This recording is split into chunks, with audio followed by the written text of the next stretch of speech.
ಕಳ್ಳರ ಹಾಟ್ಸ್ಪಾಟ್ ಆದ ಶ್ರೀರಂಗಪಟ್ಟಣ ಬಸ್ ನಿಲ್ದಾಣ ಹಾವಳಿಗೆ ನಿಯಂತ್ರಣ ಯಾವಾಗ? ಶ್ರೀರಂಗಪಟ್ಟಣ ಬಸ್ ನಿಲ್ದಾಣದಲ್ಲಿ ಕಳ್ಳರ ಹಾವಳಿ ಹೆಚ್ಚಾಗಿದೆ. ಪ್ರಯಾಣಿಕರ ಬೆಲೆ ಬಾಳುವಂತಹ ಪದಾರ್ಥಗಳು ಕಳ್ಳರ ಪಾಲಾಗ್ತಾ ಇವೆ. ಮಹಿಳೆಯರ ಒಡವೆ, ಪುರುಷರ ಪರ್ಸ್, ಮೊಬೈಲ್ಗಳೇ ಕಳ್ಳರ ಟಾರ್ಗೆಟ್ ಆಗ್ತಾ ಇದೆ.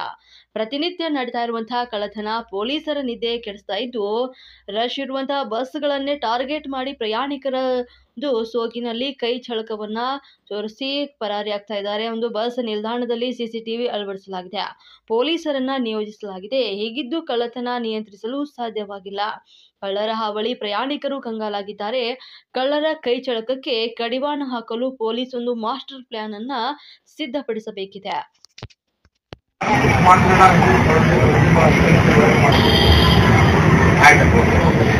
ಮೇಡಮ್ ಏನಾಯ್ತು? ಹೆಂಗಾಯ್ತು?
No.